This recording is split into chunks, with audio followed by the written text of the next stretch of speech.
This guy's It's come with speed. Carlson's coming with lots of speed. Um, you also look at like this is the first minute of the third period. Like this is a critical time of the game. Um, Again, you get your depth right away. Try to match his speed. Make him make the move, and he makes a real nice move here, but doesn't change the angle a whole ton. Um, he tries to make a little soft flip. It happens to by blockers in a good position. so your depth when we talk about sort of getting out and getting like you're not hyper aggressive with it, but No, no is need, we've but heard that just enough to match the speed okay, of the shooter. and they're Um, trying to match it so like he's in the middle of the hash marks. You want to be like halfway up the crease kind of thing. Is there that as a rough guideline or halfway up your yeah, I mean, I guess. I top of the mean, crease? this happens quick. Um, it's not like a PK where a shot's blocked and you have The whole five length, seconds to yeah. think about what you're gonna do Okay. or what he might do. He's on you quick. He doesn't really do a whole lot. He doesn't fake. He just goes back into forehand, tries to go up high. Okay. Um, and I like to play breakaways a little wider, Yeah, I maybe than noticed that. most. Yep. I just feel comfortable in being able to move laterally. Like if you were to deke right now, I trust my footwork to be all over him. A lot of guys at that width can't still go east west. Sure. Um, I know you can. that's just how I've always played it. So it's become second nature, right? Yeah, so Bill on the post. As soon as he kind of gets deeper into the corner, I'll try to gain my feet as quick as possible. Okay. I Um, see it there. yep, gain it as quick as possible. He's not gonna funnel to the net. Um, there's two guys in front of me, so you can't really get too much of a picture of what's going on at the net front. Yeah. This guy's obviously creeping down. I don't know if he was trying to funnel it to this guy or if he was more of a distraction. Ends up kind of a broken play to this weak side D. And it's a long pass, so it gives you an opportunity to, get your eyes set on it and then get set and square. Um, Push could have been a little crisper. It was a little drifty, which kind of might have created that little bit of an extension. Um, but get to your feet right away. As soon as you make that first save, feet right away. Um, and he's off balance. He's got nowhere to go. Just try to keep yourself large, and obviously I'm at the top of my paint. Um, and just kind of build over top of that. Not sure where everybody is in this picture, but I was going to ask you, um, just going back to actually go to this one, the push itself. What you like about, sort of the path or the way you come across it? You get there a little bit flat, but like you said, you don't know where you're going as this comes through because it's sure. sort of you don't have a spot identified before he makes it. Yeah, I mean, I'm trying to find this guy that's coming in late. As soon as you kind of lock in on where he's at, like it became a little, I use the word drifty. It just wasn't a crisp stop, but in this case, it doesn't hurt you. A little flat, as you can tell, that glove should probably be a little, or that glove hand shoulder should be a little more around my body, more towards the shooter. Right. Um, in this case, it doesn't hurt you. I was just gonna say, and there's But also McKay was on the back door too.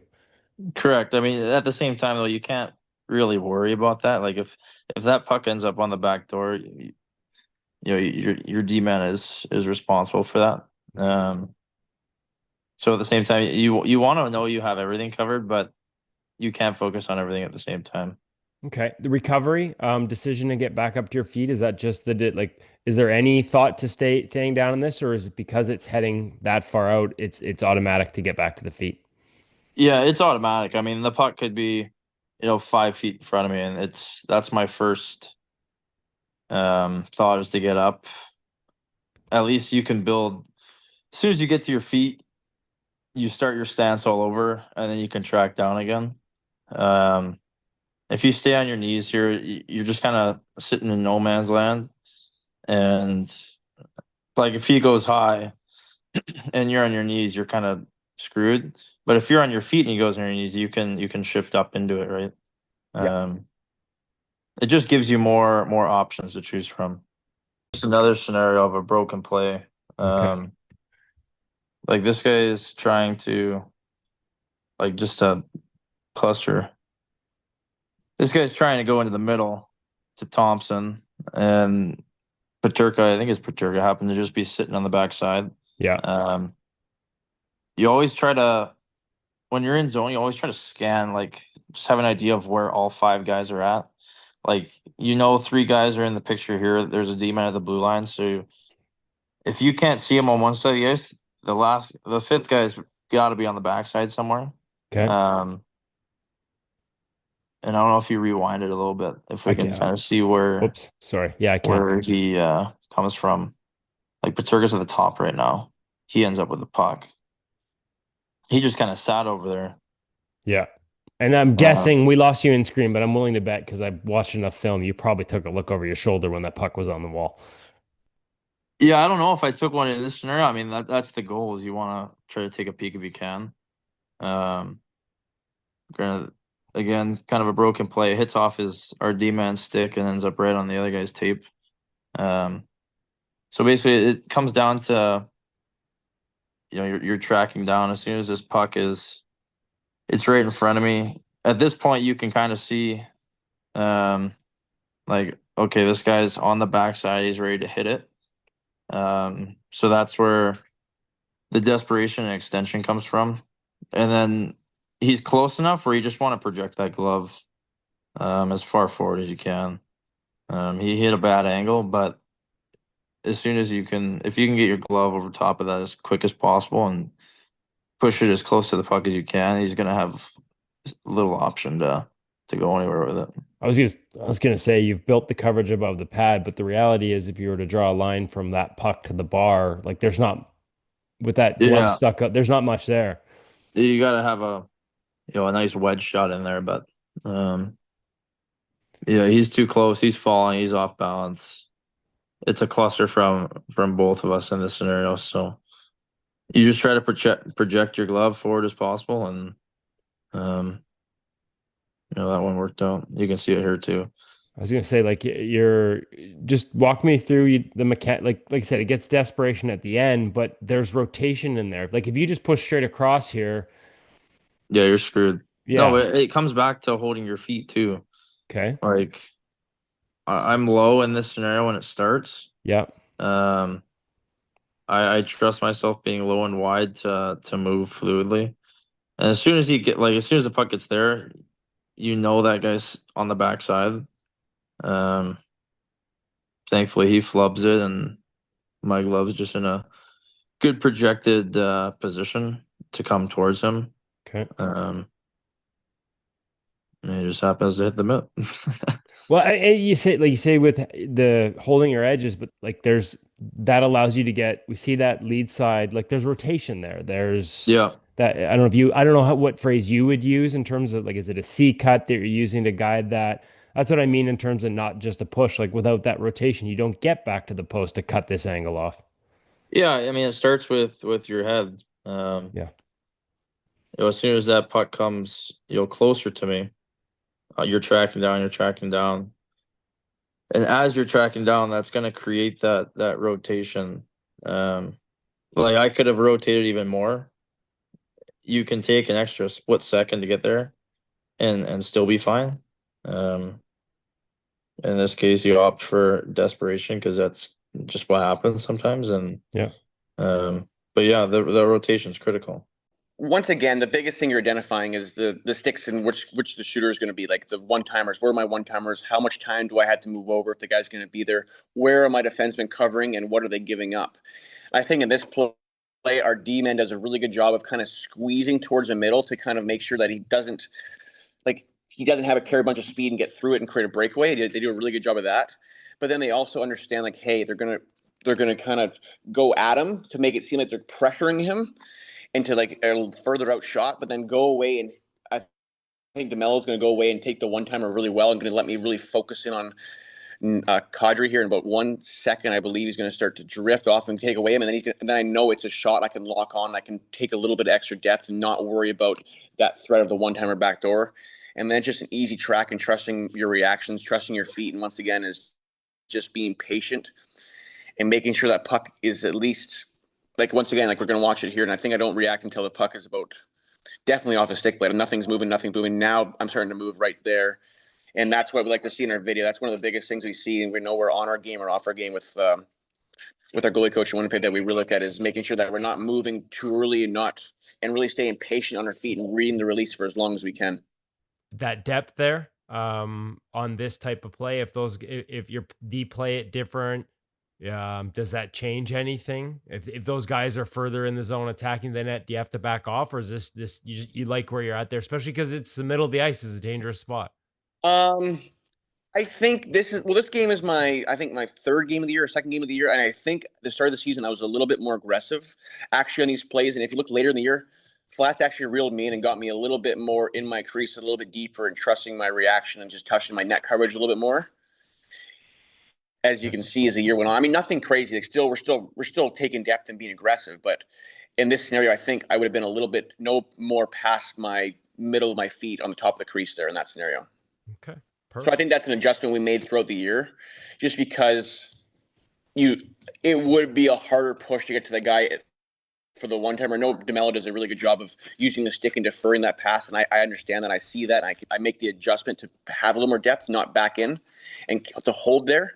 But I think later in the year, after we talked about it, Flat said if you took 100 shots from there, you're going to stop most of those shots. So you have to trust yourself, and it gives you a better opportunity for the next opportunity. Just say, he does make a great saucer pass. I can still get over for that pass. All right, with the World Juniors coming up soon to start in Minnesota, all right, I thought it'd be nice to do kind of like a World Junior primer.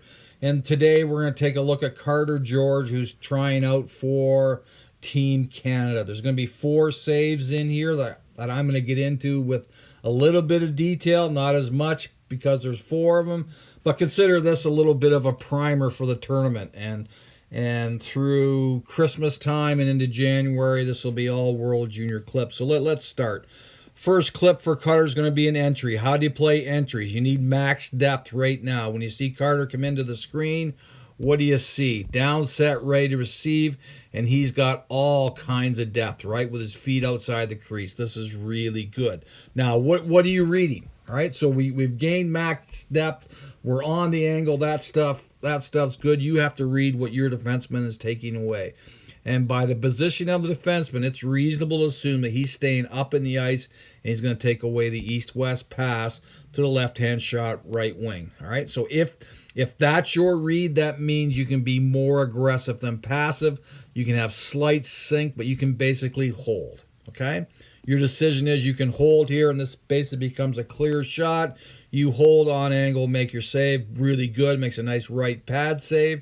Very good. And what I really like about Carter, who's a second-round pick of the LA Kings, watch where he goes after the save. All right, so after he makes the save, back to the feet, and what does he do? He backs up to protect the net, to sort out the next play while he's protecting the net. That's good IQ stuff. Next scoring chance. It's going to be a low, high out. Canada's killing the penalty. They move it down to the right-hand shot. Now, I don't know on the pre-scout whether they know this guy's pure passer or he's reluctant to shoot. I'm not sure, but you can tell by his mannerisms, right? He's looking to pass. All right, and what do you see about Carter? What do you have to do as a goalie? You got to protect the net again because you have to be able to stop this, right? You have to play this, you have to play that, and you potentially have to play that, okay? So how do you do all that? Well, it's all about positioning. It's all about being smart. It's all about protecting the net. So Carter protects the net. All right, this guy gives him a little fake, gets him off his edges. That's fine. That stuff happens. All right. But all the while, right? All the while, Carter is looking at it. This is great. All the while, in this situation, let's clear that. All the while, Carter's shoulders are more respectful to the puck than his feet. There's a difference there in those two angles. He's not totally square because that wouldn't be smart, right? So you got to be square enough to look at it. but not overly square where you're not protecting the net, if that makes any sense. So this guy kind of holds him for a bit, and then when he does choose to make the low-high out pass, what's Carter got to do? One, he's got to get in the middle of the new angle, right, first, and then how aggressive can you be and still be set second? So Carter gets up, gets in the middle, tries to get out, and gets in position to make a good save. And remember, at home, most players that shoot the puck off the pass put it right in the middle of the net. And that's where this thing was going, right in the middle of the net. Okay, so that's a really good low-high out save. Well played by Carter George. This is his best save of the game. This is going to be a low-high across. Again, Canada killing the penalty. They move the puck down to another right-hand shot, not the same guy. Now this guy, he backs up farther, right? So he's pure passer. And when he takes the puck below the goal line, he's not shooting. So what do you have to do as a goalie? All right, you got to respect his passing options. So what options does this guy have? He's got this, he's got this, he's got this, and maybe not, but that's an option too, but there's a lot of sticks in the way. All right, so how do you play that as a goalie?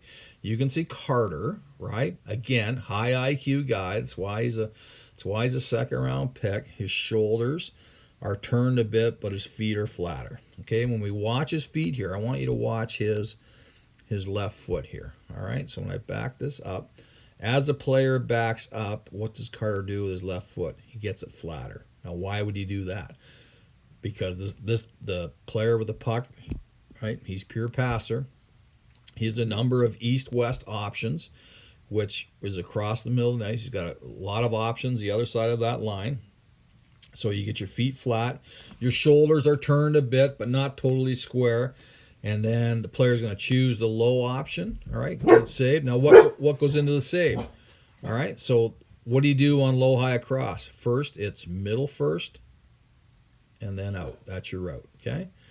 Low, high, across, middle first, and then out. Really good read, really good save. Then on the goal, all right, on the goal. Now this is different because Sweden puts two guys below the goal line, rarely seen. This hardly happens, right? This is really tough. And then if you notice the guy in front of the net, he's just standing facing out with his rear end in the goalie's face. That's all he's doing.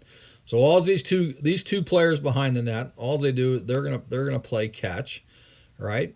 Not a threat to score. If I'm the goalie coach for Canada and I see this again, I'm gonna encourage my goalie just stay on his feet.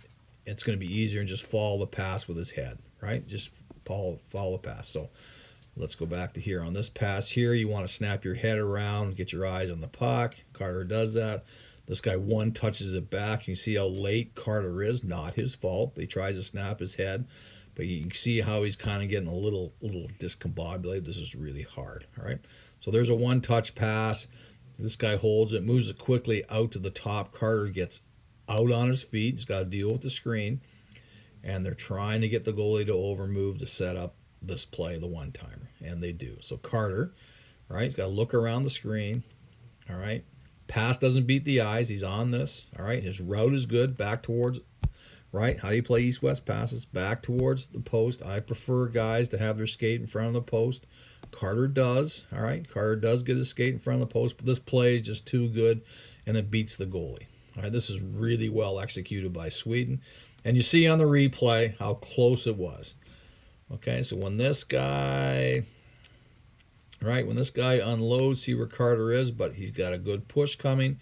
He doesn't stick the blocker out and try and catch up. He reads the release. Now he's going to try and go get it with the blocker, and the play is just too good. Sometimes that happens. This is a good goal. I wouldn't get on the goalie about this one.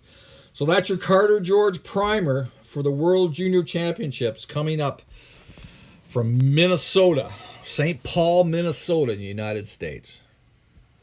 Yeah, because you can tell he comes here. I have my first post covered.